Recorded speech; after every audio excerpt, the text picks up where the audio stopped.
नमस्कार, स्वागत है आपका। आप देख रहे हैं सी न्यूज भारत। मैं हूं आपके साथ इशिता तिवारी। खबर गोरखपुर से है, जहां रामलीला समिति उनवल के तत्वाधान में 13 अक्टूबर से 17 अक्टूबर तक अयोध्या के मशहूर रामलीला के कलाकार गणेश जी शास्त्री की देखरेख में प्रारंभ हो रहा है। रामलीला कमेटी के लोगों ने मीडिया से वार्ता करते हुए अपनी बात रखी है और लोगों से रामलीला में आने की अपील की।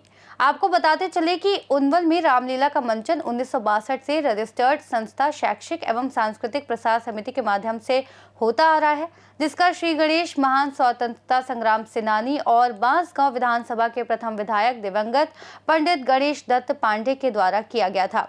कार्यक्रम का आयोजन शैक्षिक एवं सांस्कृतिक प्रसार समिति के संयोजक पंडित हरि नारायण शुक्ला की देखरेख में होता रहा है, लेकिन बीच में पंडित हरि नारायण शुक्ला के अस्वस्थता के कारण रामलीला का मंचन होना बंद हो गया था। पुनः नगर पंचायत उनवल के नौजवानों, नगर पंचायत उनवल के चेयरमैन एडवोकेट महेश कुमार दुबे, राज परिवार के सदस्य अभिनव सिंह, संयोजक रामलीला समिति उनवल तथा राज परिवार के सदस्य प्रशांत सिंह आदि के सफल प्रयासों से पुनः रामलीला का मंचन 5 दिनों तक होगा, जिसकी तैयारियां पूरी कर ली गई हैं। सर, इस रामलीला मंचन के बारे में आप क्या कहना चाहेंगे? देखिए, हमारे इस पहले जो ग्राम सभा थी, वर्तमान में नगर पंचायत है, पूर्व में हमारे बड़े बुजुर्गों द्वारा रामलीला का मंचन लगातार चलता चला आ रहा है। कुछ समय से ऐसा था, बीच में कुछ ब्रेक लगे, तो हमारे प्रेमचंद मौर्य जी जो पूर्व में मर्यादा पुरुषोत्तम श्री राम जी के जीवन चरित्र का चित्रण किया करते थे, आपने काफी प्रयास किया कि रामलीला पुनः शुरू हो जाए और सभी लोग इसका आनंद लें। इस प्रयास की कड़ी में एक बार हम लोगों ने कराया था, फिर वो वापस आज की युवा पीढ़ी जो हमारी है, बाबू रोहन सिंह जी, अमित विक्रम पांडे जी, प्रभाकर राम तिवारी जी, दिनेश शर्मा दाऊ जी एवं आजम हमीद खान साहब, आप सभी लोगों ने मिलकर ये बीड़ा उठाया है कि आगे चल करके जो पूर्व में हमारी विरासत है उसको आगे बढ़ाएंगे। इसीलिए इस रामलीला का मंचन हो रहा है। आप लोगों द्वारा बहुत ही अच्छा प्रयास किया गया है और मुझे पूरा विश्वास है कि बहुत ही सुंदर जीवन चरित्र रामचंद्र जी का यहाँ पर दर्शित होगा और सभी नगर पंचायत के वासियों, क्षेत्र के पंचायत वासियों से हमारा करबद्ध निवेदन है कि आए और प्रभु श्री राम के जीवन चरित्र का अनुसरण करें, रसास्वादन करें, भक्ति में डूबें। देखिए, क्या ये हमारी बहुत पुरानी परंपरा है और इस परंपरा को हमारे छोटे भाइयों द्वारा आगे बढ़ाया जा रहा है। इसके लिए मैं अपने सभी छोटे भाइयों को मैं बहुत बहुत धन्यवाद दूंगा कि हम लोगों के कंधे का जो भार हल्का किया इन लोगों ने, इसके लिए लोग साधुवाद और धन्यवाद के पात्र हैं कि आगे इस रामलीला का आगे बढ़ा रहे हैं परंपरा को। प्रभु श्री राम के चरित्र को आप कैसा देखते हैं? देखिए, प्रभु श्री राम का चरित्र मर्यादा पुरुषोत्तम श्री राम के रूप में उन्होंने मर्यादा क्या होती है जीवन में, भाई के साथ क्या संबंध होना चाहिए, पत्नी का पत्नी के साथ क्या संबंध होना चाहिए, एक पिता का पुत्र के साथ क्या संबंध होना चाहिए, एक शत्रु के प्रति क्या संबंध होना चाहिए, यह भी बताते हैं। आपको ध्यान होगा कि जब रावण मृत्यु शैया पर था तो भगवान श्री राम ने उनको अपने छोटे भाई लक्ष्मण को भेजा और कहा कि वो महान ज्ञानी थे, इसलिए जाइए उनसे सीख कर आइए कि ज्ञान क्या होता है और किस तरह जीवन जिया जाता है। तो आपको सब लोगों को विदित होगा कि पहले गए, उनके सिरहाने पर खड़े थे, तो वो उन्होंने कहा कि ज्ञान नहीं दिया, घूमकर वापस आए। फिर राम जी ने उनसे कहा कि भाई आप कहाँ खड़े? उन्होंने कहा मुझे ज्ञान नहीं दिया। बोले आप कहाँ गए थे ज्ञान मांगने? बोले सिरहाने खड़ा था। तो बोले गुरु से ज्ञान देने के लिए आपको उनके पांव में आना चाहिए, गुरु के चरणों में आना चाहिए, तब आपको ज्ञान की प्राप्ति होगी। तो दोबारा लक्ष्मण जी वहां गए और उन्होंने जो बताया रावण ने, उसका उन्होंने अपने जीवन में अनुसरण किया। जीवन अगर भगवान श्री राम के चरित्र का मैं वर्णन करूं या कोई और वर्णन करे तो बहुत ही समय व्यतीत हो जाएगा, इतने संक्षेप में कोई कह नहीं सकता। लेकिन ये जैसा कि हमारे भाई उमाशंकर निषाद जी ने बताया कि जीवन जीने की पद्धति, और एक चीज और मैं बताऊंगा आपको राम के चरित्र के बारे में कि रामचंद्र जी ने जब अपने पिता की आज्ञा से वनवास का वर्ण किया तो उसके बाद जो भी विपदाएं आई उसमें ना अपने सगे संबंधियों को, ना अपने प्रजा के वासियों को कोई कष्ट नहीं दिया। सारा कष्ट जो है अपने मां सेवरी के जूठे बेर खाए।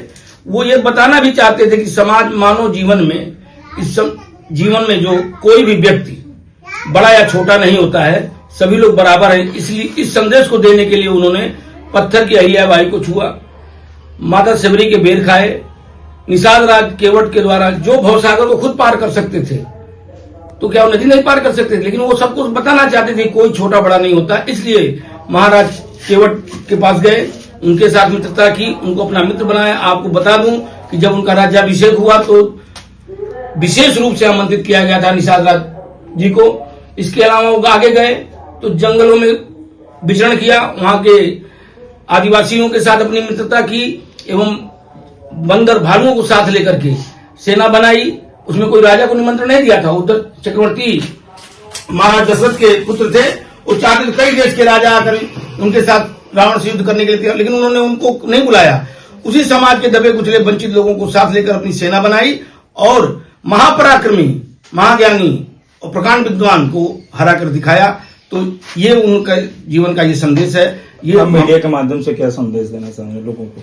रामलीला का, चूंकि हमारे गांव की ये परंपरा रही है, और रामलीला के माध्यम से जो मैं संदेश तो क्या दूंगा, जो प्रभु श्री राम जी का जो चित्रण होगा उससे संदेश जाएगा, उसका लोग अनुसरण करें, ज्यादा से ज्यादा लोग अपने जीवन में उनका अनुसरण करें। यही हम लोग का।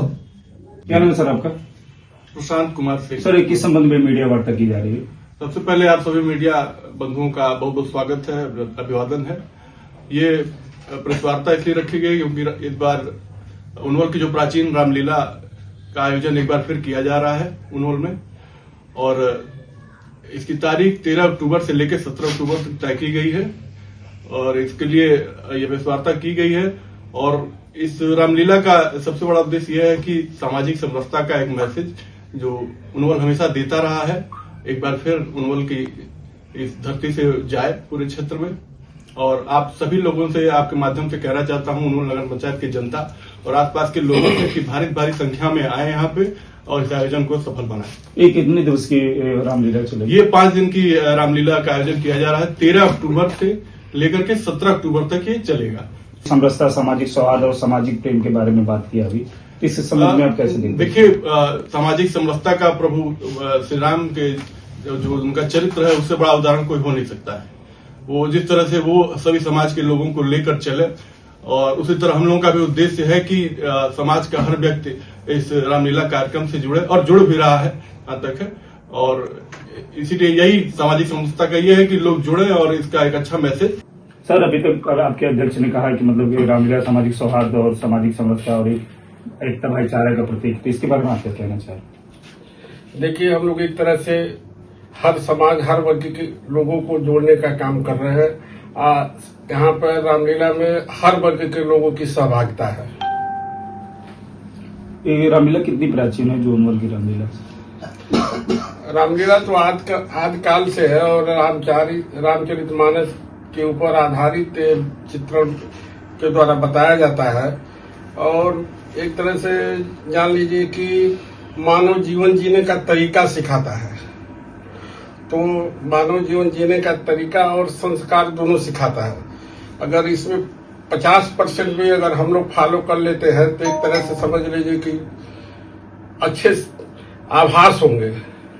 जो कुरीतियां हैं समाज में, सारी कुरीतियां दूर हो सकती है और अच्छे जीवन का निर्माण होगा, अच्छे चरित्र का निर्माण। इसलिए हम लोग पूरे सम्मानित नगरवासियों से, क्षेत्रवासियों से निवेदन है कि ज्यादा से ज्यादा संख्या में आके पुण्य के भागी बने। गोरखपुर से सी न्यूज संवाददाता कृष्ण मोहन सैनी की रिपोर्ट। इस खास रिपोर्ट में फिलहाल इतना ही। देश और दुनिया की तमाम बड़ी जानकारियों के लिए देखते रहिए सी न्यूज भारत।